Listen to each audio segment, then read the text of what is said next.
You know, when you see our planet from space, it's just breathtaking. It's not a collection of countries with lines all over it. It's one single living system. Just this beautiful blue marble in the quiet of space. But that incredible view, it doesn't really tell the whole story, does it? Because all across that perfect blue marble, there are these invisible forces at play. You've got currents of power, massive rivers of trade, and these deep fault lines of tension that are constantly shaping our world. So, what if we could actually see all of that? What if we could make those invisible lines visible?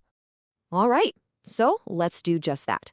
Let's start our journey way up here from this cosmic perspective and just zoom right in, peeling back the layers one by one to really get a handle on the hidden operating system of our world. Okay, as we get closer, the first thing that really comes into focus isn't a natural feature. It's not mountains or oceans. It's something we created. Lines, borders. We've drawn these lines all over the planet, carving it up into almost 200 different countries. And this, right here, is the very first layer on our map. And this brings us right to our core idea, geopolitics. Now, I know, it sounds like a big, complicated word, but the concept behind it is actually pretty straightforward. It's all about how a country's physical geography, its mountains, its access to the ocean, its natural resources, how all of that directly shapes its power and how it deals with its neighbors. It's this constant dance between the land you're on and the moves you make. I think a really good way to think about it is like a giant, high-stakes board game. The world map is the game board. The countries are the players. And pretty much every single move is a strategic decision that's based on the layout of that board. But here's the thing. These nations aren't just isolated pieces on a board. If we zoom in even closer, you start to see this incredible pulsating network that connects them all.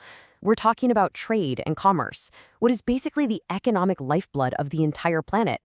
And the scale we're talking about here is just, well, it's hard to wrap your head around. Every single year, goods and services worth over $32 trillion flow across those borders we drew. It's a number so huge it's almost abstract, but it represents the constant hum of our global economic engine. So try to picture it, right? Imagine glowing lines representing trade routes, just crisscrossing the oceans. See these massive swarms of cargo ships moving like ants 24/7? And then picture certain spots on the map just pulsing, shining brighter than others.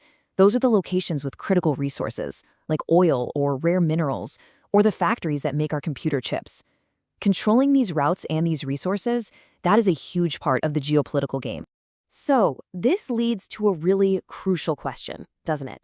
If that $32 trillion is the lifeblood, how exactly do nations protect their access to it? And that brings us to our final and maybe most complicated layer, the strategy of power. It turns out nations pretty much have a two-sided playbook. On one hand, you've got cooperation. This is things like global summits, forming military alliances like NATO, and all the work of diplomacy. It's about creating stability. But on the other hand, there's always competition. We see it in military posturing, in conflicts over key territories, and in this constant jockeying for influence on the world stage. They're really just two sides of the very same coin. So if you had to write down the basic rules for pretty much any player in this global game, it would look a lot like this. Number 1, make sure you can get the resources and goods you need. Number 2, make friends, form strong alliances. Number 3, project your power and influence beyond your own borders. And number 4, the big one, always defend your home turf. It's the core logic that explains so much of what we see happening in the news every day. Okay, so we've zoomed in through all these layers, borders, trade routes, power plays. But you might be wondering, why does this giant abstract map have anything to do with my life? Well, let's connect those dots right now. So just think back on the layers we've built up. We started with the foundation, the physical planet itself, our shared stage. Then, on top of that, we drew the political lines of nations. After that, we mapped out the economic flows that tie them all together. And finally, we uncovered that game of power, the strategies that shape how everyone interacts. Each layer rests on the one before it. And this is where it all becomes real for you and me. You see a conflict flare up in a key shipping lane, like the Strait of Hormuz? Well, that can have a direct impact on the price you pay for gas. A trade dispute over technology between two superpowers? That can literally decide the cost and even the features of the phone in your pocket. These huge global moves aren't happening in a vacuum. They create ripples that reach all of us. And that's why understanding this map is more important than ever, because the game itself is changing.